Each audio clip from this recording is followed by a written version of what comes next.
కమలాపురం మండలం పందిలపల్లి గ్రామంలో కాలనీవాసుల సమస్యలు మరోసారి వెలుగులోకి వచ్చాయి. వర్షకాలంలో రోడ్లపై నిలిచే నీరు, దోమల సమస్యలు, ఆరోగ్య సమస్యలతో అవస్థలో ఉన్న ప్రజలు మీడియా ముందు తమ సమస్యలను వివరించారు.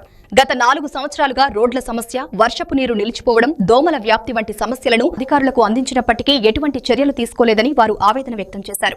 వర్షం పడిన ప్రతిసారి రోడ్లపై నీరు నిలవడం వల్ల చిన్నపిల్లలు, వృద్ధులు జ్వరాలు, వాంతులు, విరోచనాలు వంటి అనారోగ్య సమస్యలకు గురవుతున్నారు.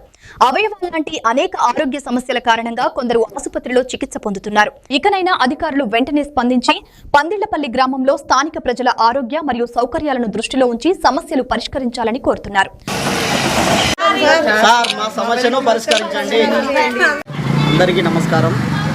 నా పేరు మారుతి ప్రసాద్. పందిలపల్లి గ్రామం నాది. గత 4 సంవత్సరాల నుంచి వర్షం పడితే బయటికి రాలేని పరిస్థితి. ప్రతి ఒక్కరూ ప్రతి ఇంటింటికి పిల్లలు, పెద్దలు జ్వరాలతో, వాంతులు, విరోచనాలతో బాధపడుతున్నారు. ప్రతి ఒక్క అధికారి దృష్టికి, ప్రతి ఒక్క నాయకుల దృష్టికి తీసుకెళ్లడం జరిగింది. కానీ ఎవరు స్పందించడం లేదు.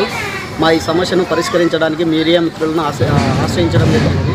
దయచేసి మీరే అధికారుల దృష్టికి తీసుకెళ్లి మా సమస్యను పరిష్కరించవలసిందిగా కోరుచున్నాము. చూడండి సార్ మా పరిస్థితి.